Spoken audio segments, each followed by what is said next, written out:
दोस्तों नमस्कार। जो आज हमारा टॉपिक है वो है भारत का भूगोल पार्ट टू के बारे में पढ़ेंगे हम। तो सबसे पहला क्वेश्चन जो बनेगा, जो डिटेल बनेगी, वो है भारत का विस्तार। जो ये भारत दिखाई दे रहा है इसके विस्तार के बारे में पढ़ेंगे। और जो आपके सामने दिखाई दे रहा है ये वाला, ये पूरी पृथ्वी का ग्लोब है। तो यहाँ पे भारत की स्थिति क्या है, तो इसके बारे में पढ़ेंगे आज हम। तो सबसे पहला है पृथ्वी को जो दो बराबर भागों में बांटती है। देखो एक बार, पृथ्वी को दो बराबर भागों में बांटने वाली रेखा को बोलते हैं भूमध्य रेखा। यानी कि जो भूमि के मध्य में पूरी भूमि को, पूरी पृथ्वी को मध्य से काटती है। इक्वेटर इंग्लिश में बोलते हैं। इक्वेटर का मतलब इक्वल। और इसका जो मान रखा है वो रखा है 0 डिग्री, क्योंकि इससे ऊपर डिग्री चलती हैं और इससे नीचे डिग्री चलती हैं। तो कहने का मतलब पूरी पृथ्वी को दो बराबर भागों में बांटने वाली रेखा को बोलते हैं भूमध्य रेखा। तो ऊपर वाला हिस्सा क्या बोला जाता है, इसे बोलते हैं उत्तरी गोलार्ध। नीचे वाला हिस्सा दक्षिणी गोलार्ध। तो ऊपर वाला है भूमध्य रेखा के ऊपर वाला उत्तरी गोलार्ध और नीचे वाला दक्षिणी गोलार्ध, जैसे दिशा होती है। अब बताओ मेरे को स्थिति कि भारत कौन से गोलार्ध में पड़ता है। जो भारत की स्थिति है एक उत्तरी गोलार्ध में, दक्षिणी गोलार्ध में है। तो सही आंसर बनेगा उत्तरी गोलार्ध में। आप देख सकते हो उत्तरी गोलार्ध में पड़ता है। अगर मैं बात करूं यहां से इसको, तो इसके भी दो पार्ट हैं। एक ये पार्ट, तो इसे बोलते हैं पूर्वी गोलार्ध। यानी कि पृथ्वी का जो ये वाला भाग है, ये वाला, ये कटा हुआ भाग, इसे बोलते हैं उत्तरी गोलार्ध यानी कि पूर्वी। और इधर को बोलते हैं पश्चिमी गोलार्ध। ऐसे अगर इसकी स्थिति माने तो हम, तो अब मेरे को ये बताओ आप, अब भारत कौन से गोलार्ध में पड़ता है।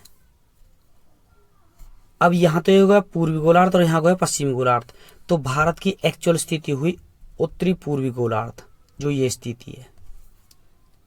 कई बार क्वेश्चन आ जाता है भारत कौन से गोलार्ध में पड़ता है, तो उत्तरी गोलार्ध आएगा। लेकिन उत्तरी गोलार्ध ना आए तो उत्तरी पूर्वी है, जो बिल्कुल एग्जैक्ट है, एक्चुअल है जो पोजीशन। तो भारत पड़ता है उत्तरी पूर्वी गोलार्ध में। क्वेश्चन क्या बनेगा, क्वेश्चन बनेगा भारत कौन से गोलार्ध में स्थित है। तो भारत है दोस्तों उत्तरी पूर्वी गोलार्ध में। आप देख सकते हो स्थिति। अब नेक्स्ट क्वेश्चन बनेगा भारत का अक्षांश विस्तार कितना है। आपको बता दूं अक्षांश विस्तार क्या होता है। पूरी पृथ्वी पे, मान लो पहले मैं इस पे बता रहा हूं, ये मतलब पूरी पृथ्वी है। पूरी पृथ्वी पे पूर्व से पश्चिम तक जो रेखाएं खिंची होती हैं ऐसे, इन्हें बोलते हैं अक्षांश रेखाएं। क्या बोलते हैं, अक्षांश रेखाएं। तो मान लो भारत यहां पे है, तो भारत की स्थिति कितनी है, भारत कौन सी अक्षांश पे है। जैसे अक्षांश बांट रखे हैं 1 2 3 4 5 90 तक बांट रखे हैं अक्षांश। यहां पे 90 तक 0, फिर 1 2 3 4 30, फिर उसके बाद 31 32 33, फिर 60, फिर 180 150। तो एक्चुअल भारत की स्थिति कहां पे है, यहां से यहां तक। मान लो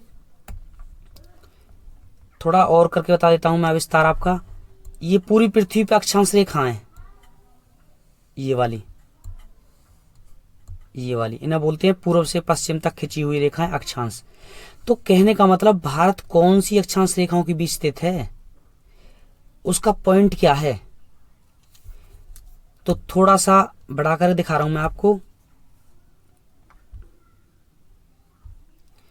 अगर मैं भारत की बात करूं तो देखो दोस्तों, ये तो है 0, तो 0 से तो थोड़ा सा ऊपर है भारत।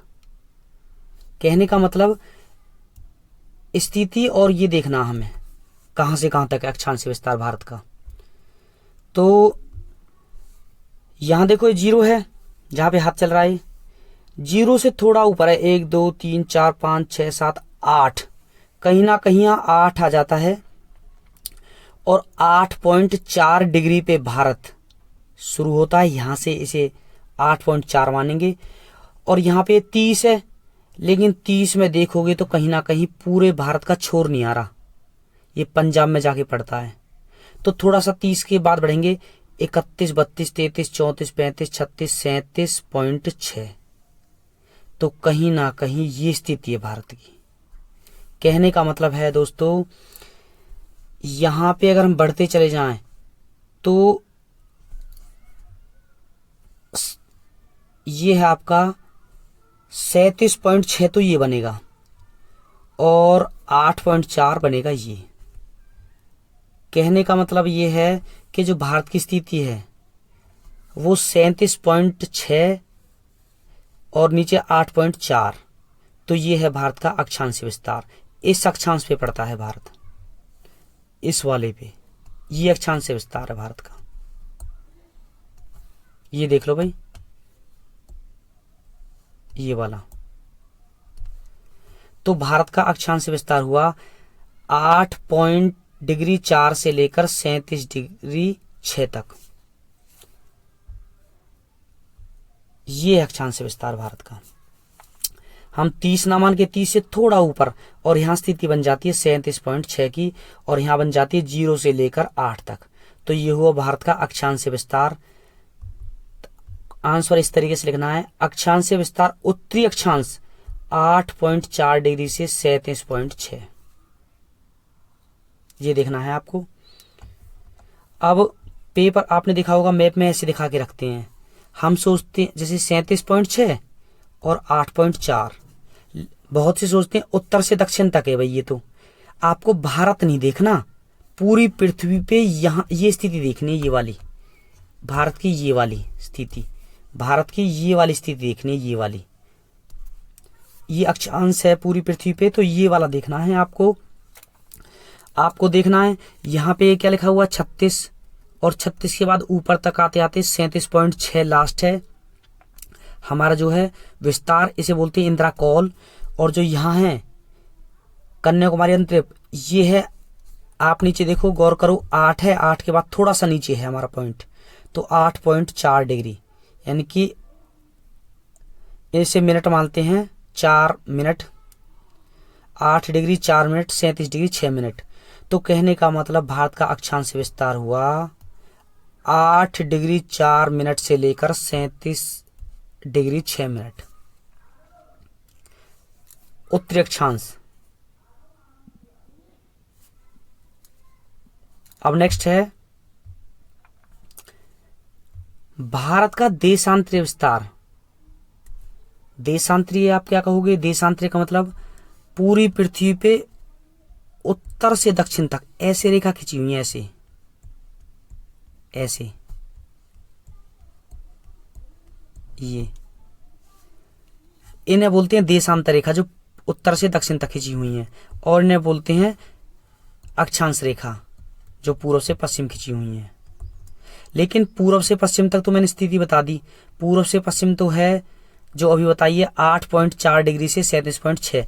अब बात करनी है अक्षांश, यानी कि कहने का मतलब यहां से लेकर और ये यहां तक, थोड़ा सा ढंग से बता देता हूं, यहां से लेकर यहां तक, ये पूरी पृथ्वी पे मान लो ये खिंची हुई है। ये पूरी पृथ्वी पे खींच के दिखाता हूं मैं आपको देशांतर रेखा, ये वाली ऐसे खिंची हुई है भाई, ऐसे, ये देशांतर रेखा है। तो अब मेरे को बताओ, ये देश भारत की स्थिति है जो ये वाली, थोड़ा सा बड़ा कर दिखा रहा हूं मैं दोस्तों। भारत की स्थिति ये कौन सी देशांतर रेखाओं के बीच पड़ती है भाई? पूरी पृथ्वी को अक्षांश और देशांतर रेखाओं में बांटा हुआ है, काल्पनिक रेखा है, ऑलरेडी खिंची हुई नहीं है पूरी पृथ्वी पे, हमने अपनी सुविधा के लिए खींच रखी है।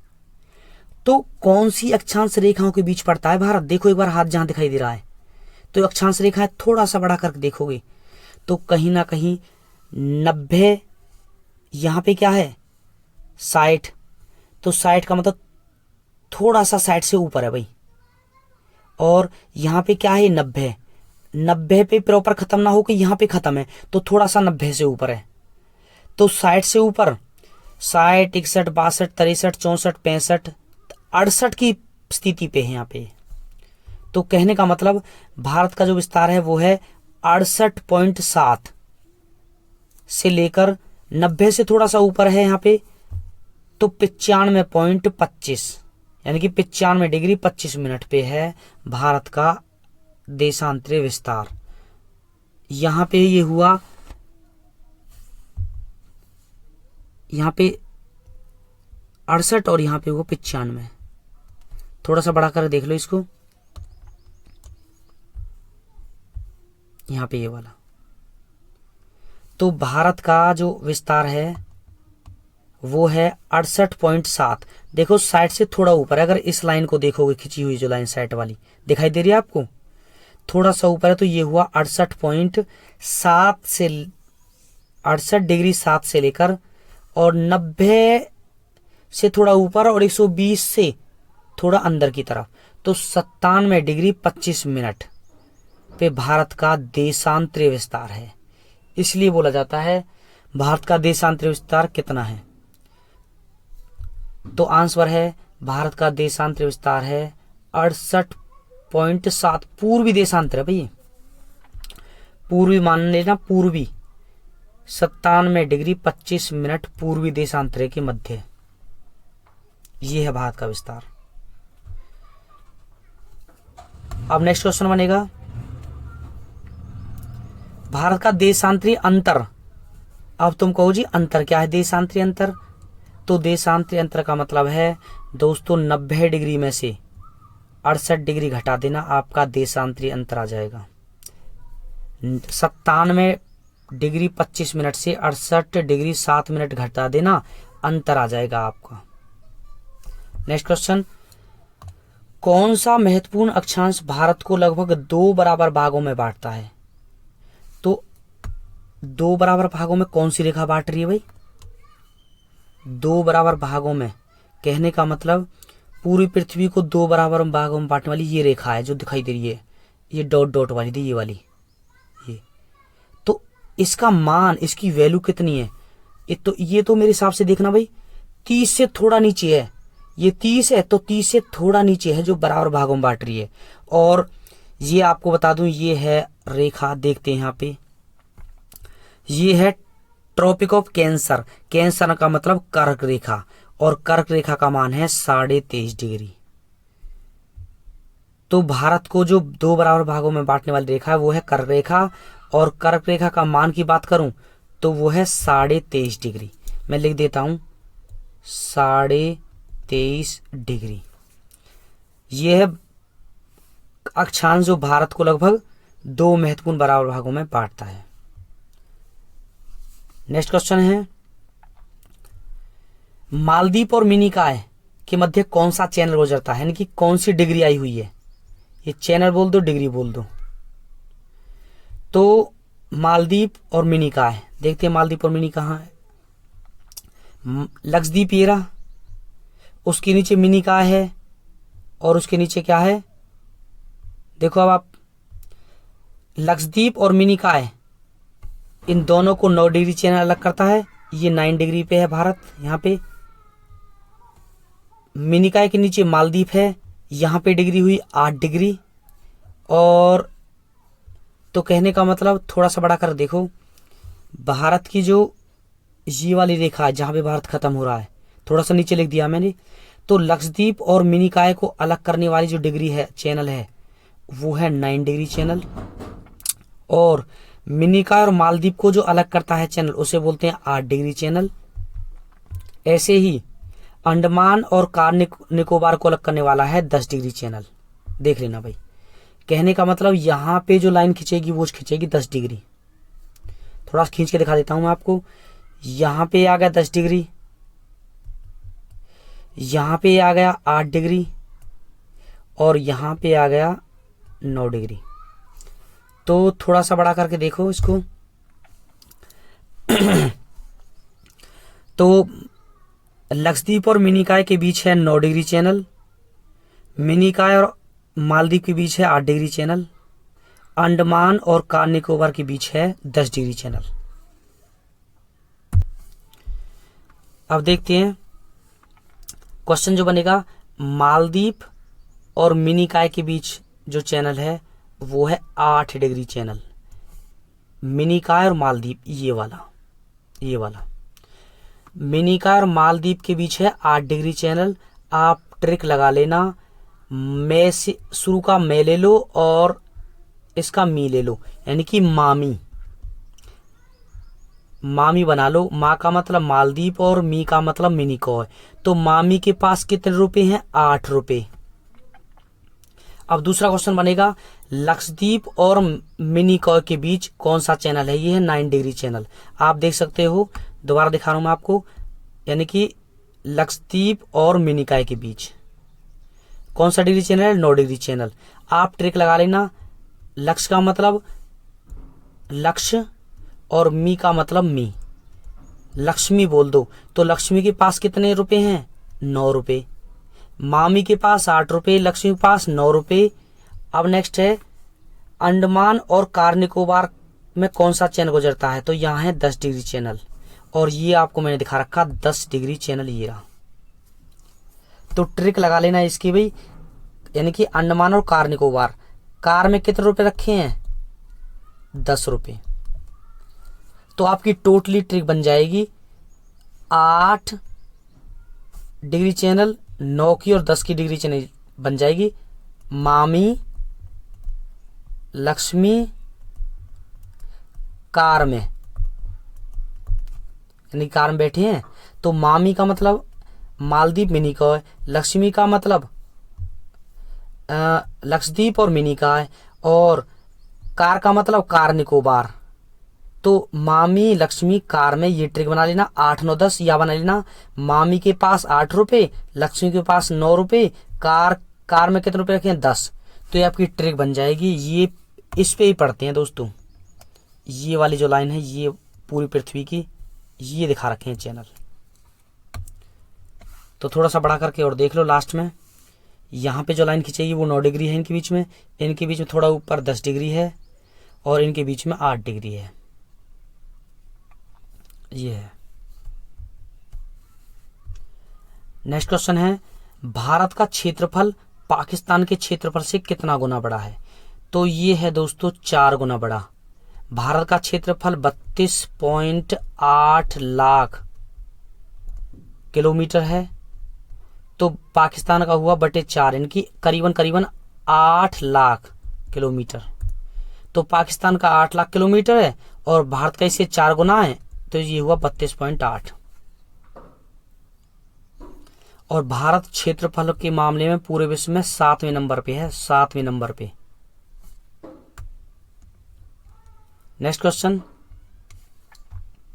गोंडवाना लैंड के भाग में कौन कौन से देश आते हैं? मैंने आपको बता दिया, कभी हमारा भारत पुराने टाइम में गोंडवाना लैंड का ही भाग था। जैसे ये दिखा रखा, ये देखो इंडिया है और ये गोंडवाना लैंड है, पूरी भूमि। जैसे आज की डेट में नाम देते हैं हम एशिया, ऐसे ही कभी ये गोंडवाना लैंड था। तो इसमें इंडिया आ गया, अफ्रीका आ गया, साउथ अमेरिका आ गया, ये देश आते हैं। तो गोंडवाना लैंड में ऑस्ट्रेलिया, अफ्रीका और दक्षिण अमेरिका आते हैं, और भारत आता है। नेक्स्ट क्वेश्चन है हमारा, पश्चिमी तट का उत्तरी भाग क्या कहलाता है? तो दोस्तों पश्चिमी तट का उत्तरी भाग ये वाला है, ये वाला भाग, तो इसे बोलते हैं कोंकण तट। आपको बताना है कोंकण तट किस किस राज्य के बीच है? तो कोंकण है महाराष्ट्र और गोवा के बीच। तो गौर कर लेना, यहाँ पे ये महाराष्ट्र और यहाँ पे गोवा, इसके बीच जो तट है इसे बोलते हैं कोंकण तट। नेक्स्ट है, मेडागास्कर किसका भाग था? तो मेडागास्कर एक द्वीप था, वो भी कभी गोंडवाना लैंड का भाग था, मेडागास्कर द्वीप। तो ये है दोस्तों गोंडवाना लैंड, एक प्रकार से महाद्वीप टाइप में, और ये है मेडागास्कर द्वीप। तो मेडागास्कर द्वीप किसका भाग था? गोंडवाना लैंड का ही भाग था बहुत पहले कभी। नेक्स्ट क्वेश्चन है व्हीलर द्वीप। व्हीलर द्वीप कहाँ है? उड़ीसा में। तो ये है उड़ीसा आपका और यहाँ पे व्हीलर द्वीप है। ट्रिक लगा लेना। व्हीलर का मतलब थ्री व्हीलर, जो थ्री व्हीलर होते हैं, टेम्पू होते हैं, ऑटो होते हैं, उन्हें बोलते हैं हम व्हीलर। तो व्हीलर क्या हो गया? उड़ गया। उड़ीसा को मान लो उड़ना, तो व्हीलर क्या हो गया? उड़ गया। ये ट्रिक लगा लो। Next question, theatre of action. Bharat में सबसे लंबा समुद्री तट को बोला जाता है थिएटर ऑफ एक्शन, और ये है मरीना तट, और ये है चेन्नई में। चेन्नई है तमिलनाडु में। तो मरीना तट ये है भारत का सबसे लंबा समुद्री तट। तो ट्रिक लगा लेना, मरीना नाम की लड़की सबसे लंबे समुद्री तट पे घूमती है। व्हीलर द्वीप की लगा लेना, थ्री व्हीलर उड़ गया। इस तरीके से लगा सकते हो। नेक्स्ट क्वेश्चन है पश्चिमी तट के दक्षिणी भाग को क्या कहा जाता है? अब पश्चिमी तट का दक्षिणी भाग मालाबार तट कहलाता है। तो कहने का मतलब ये हुआ कोंकण तट, ये भी पश्चिम में है, मालाबार तट ये भी पश्चिम में है, लेकिन कौन कौन से राज्य आते हैं? केरल का कुछ हिस्सा और कर्नाटक। तो ये हुआ केरल और कर्नाटक, ये हुआ मालाबार तट, इसे बोलते हैं मालाबार तट। मैं लिख देता हूं, ये हुआ मालाबार और ये हुआ आपका कोंकण। तो मालाबार तट कर्नाटक और केरल के बीच में, और कोंकण तट महाराष्ट्र और गोवा के बीच में। इस तरीके से देख लेना। नेक्स्ट क्वेश्चन है भारत का विस्तार। देख रहे हो आप, सियाचिन ग्लेशियर कहाँ है? तो सियाचिन ग्लेशियर बताऊं मैं आपको, सियाचिन ग्लेशियर है उत्तर में। और इस तरीके से पूरे भारत का जम्मू कश्मीर दिखा दिया मैंने। यहाँ पे पड़ता है ये सियाचिन ग्लेशियर, जहाँ बहुत ज़्यादा मात्रा में बर्फ पड़ती है। सियाचिन ग्लेशियर, इसको सफ़ेद पानी कहा जाता है। दिखा भी रखा है डायग्राम में सफ़ेद टाइप का। तो बहुत ज़्यादा बर्फ पड़ती है। सियाचिन ग्लेशियर ये स्थिति है। तो ये उत्तर में पड़ता है, आप मैप में देख सकते हो इसको। नेक्स्ट क्वेश्चन बनेगा, सियाचिन ग्लेशियर को लेकर भारत और पाकिस्तान के बीच विवाद है। हाँ जी, बिल्कुल ठीक बात है। भारत और पाकिस्तान के बीच विवाद बना हुआ है सियाचिन ग्लेशियर। सब कोई इस पे अपना कब्जा करने की सोचते हैं। पाकिस्तान कहता है ये हमारा है, ये कहता है भारत हमारा है। तो इसके बारे में थोड़ा डिटेल बता देता हूँ। 1984 में पाकिस्तान सियाचिन पर कब्जे की तैयारी में था, लेकिन सही समय पर इसकी जानकारी होने के बाद सेना ने ऑपरेशन मेघदूत लॉन्च किया। क्वेश्चन ये भी आ सकता है भाई, सियाचिन ग्लेशियर को लेकर 1984 में कौन सा ऑपरेशन लॉन्च किया? मेघदूत। तो 13 अप्रैल 1984 को सियाचिन ग्लेशियर और भारत ने कब्जा कर लिया। इससे पहले इस क्षेत्र में सिर्फ पर्वतारोही आते थे। तो इस तरीके से आप कर लेना। अब फिलहाल 2003 में संधि हो गई है, अब गोलाबारी बंद है। तो आप देख लेना, ढंग से पढ़ लेना। नेक्स्ट क्वेश्चन है, सियाचिन ग्लेशियर किस श्रेणी में आता है? अब दोस्तों दर्रे तुमने पढ़े होंगे, श्रेणी दर्रे, नाथुला दर्रा, सिपकेला दर्रा, कराकोरम दर्रा। तो अब बात आती है, यहाँ ऐसा कौन सा दर्रा पड़ता है, किस दर्रे में पड़ता है सियाचिन ग्लेशियर? तो यहां देखते हैं कौन सा है दर्रे, दिखा दूं मैं आपको। ये दोस्तों कराकोरम दर्रे में पड़ता है। देखो बहुत सारे दर्रे हैं, ये इस प्रकार से प्रमुख दर्रे हैं भारत के। तो ये इस वाले में पड़ता है, कौन सा? सियाचिन ग्लेशियर। इससे तो ट्रिक लगा लेना, सियाचिन को मान लेना सिया। सिया नाम की लड़की कहाँ पे बैठी है? कार में। कार का मतलब काराकोरम से ध्यान आ जाएगा, काराकोरम। कार से कोई जोजिला या बड़ा लापचा ध्यान नहीं आएगा। सिया बैठी है कार में, तो इससे ध्यान आ जाएगा काराकोरम। ठीक है, नेक्स्ट क्वेश्चन है हमारा। तो काराकोरम दर्रे में पड़ता है सियाचिन ग्लेशियर, और उत्तर में पड़ता है, और भारत पाकिस्तान के बीच विवाद है। नेक्स्ट क्वेश्चन है, व्हीलर द्वीप जो उड़ीसा में बताया था मैंने यहाँ पे, ये भाई। तो व्हीलर द्वीप उड़ीसा में था, ट्रिक बताई थी, व्हीलर थ्री व्हीलर उड़ गया। अब इसका नया नाम है अब्दुल कलाम द्वीप। व्हीलर द्वीप का अब्दुल कलाम द्वीप। ट्रिक लगा लेना, अब्दुल कलाम जो राष्ट्रपति हैं वो किस में बैठे हैं, थ्री व्हीलर में बैठ के आए हुए हैं। 2015 में रख दिया था नाम इसका। नेक्स्ट क्वेश्चन, पूर्वी तट। पूर्वी तट ये वाला है, पूर्वी तट। तो पूर्वी तट को उत्तरी सरकार कहते हैं और उत्तरी सरकार तट कर्नाटक में है। ये तो कहीं बनता नहीं है इस हिसाब से तो। नेक्स्ट क्वेश्चन है, क्षेत्रफल की दृष्टि से के अनुसार भारत का स्थान। तो क्षेत्रफल के अनुसार भारत का स्थान है 7वां।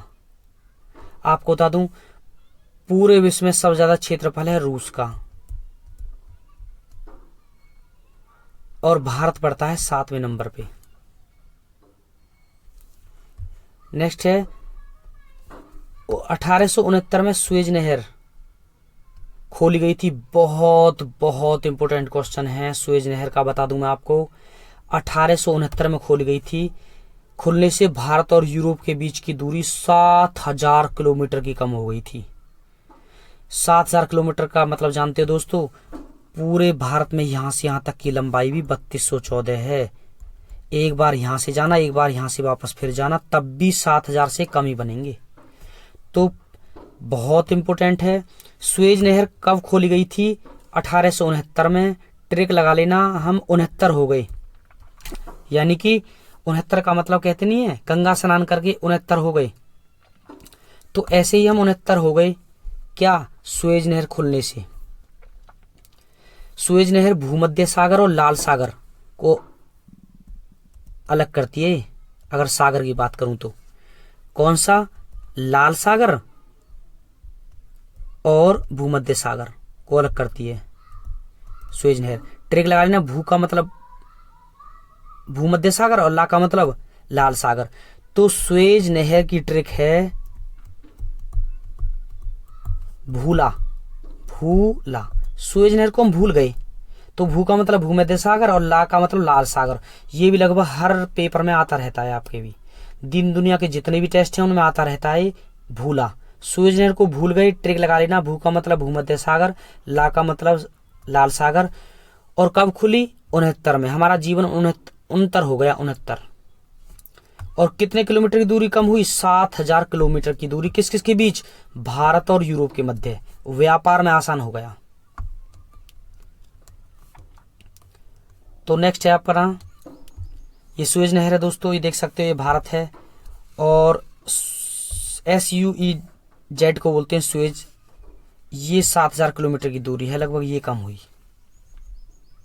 पहले हमें ऐसे जाना पड़ता था, ये रूट था, और ये आज का रूट है। ये आज का रूट देख रहे हो। नेक्स्ट है, बांग्लादेश की सीमा। बांग्लादेश आप जानते हैं, ये वाला बांग्लादेश जिसके साथ भारत की सीमा रेखा सबसे लंबी है। तो बांग्लादेश की सीमा से लगे भारतीय राज्य त्रिपुरा, असम, मिजोरम, पश्चिम बंगाल, मेघालय। इसको याद कर लेना दोस्तों, क्योंकि पेपर में आ जाता है बांग्लादेश की सीमा से कौन सा राज्य नहीं लगता। 3 नाम तो इसमें से दे देंगे, 1 नाम अलग दे देंगे। नेक्स्ट क्वेश्चन है, सफेद रेगिस्तान कहा जाता है गुजरात को। ये गुजरात को सफेद रेगिस्तान कहा जाता है। तो ट्रिक लगाने लेना, सफेद रेगिस्तान, सफेद कपड़े किसके पास हैं, गुजरों के पास। गुजरात को गुजर मान लोगे तब जाके कामयाब होंगे आप, और तब जाके फायदा होगा आपको। तो सफेद, ट्रिक गुजरात को गुजरी मानना, तो उसको फायदा होगा आपको। सफेद शर्ट किस पे है, गुजरों पे, ऐसे कर लेना, गुजर की लड़की के पास, गुजर के लड़के के पास। इंदिरा पॉइंट का अन्य नाम, देखो एक बात और मिल गई। इंदिरा पॉइंट ये है भारत का दक्षिणतम बिंदु जिसे बोलते हैं इंदिरा पॉइंट। तो इसके अन्य नाम है पिगमेलियन और पायरस पॉइंट। नेक्स्ट है, 2004 में सुनामी के कारण कौन सा पॉइंट जलमग्न हो गया था। तो यह है इंदिरा पॉइंट, पॉइंट बोलते हैं इसे। नेक्स्ट क्वेश्चन, भारत में जैव भौगोलिक क्षेत्र कितने हैं, 10। नेत्राणी द्वीप कहाँ है, और ये है नेत्राणी द्वीप, अरब सागर में। नेत्राणी, तो ट्रिक लगा लेना, नेत्रदान हमने कहाँ कर दिए, अरब सागर में। ये अरब सागर है और इस पे ही पड़ता है नेत्राणी द्वीप, ये वाला।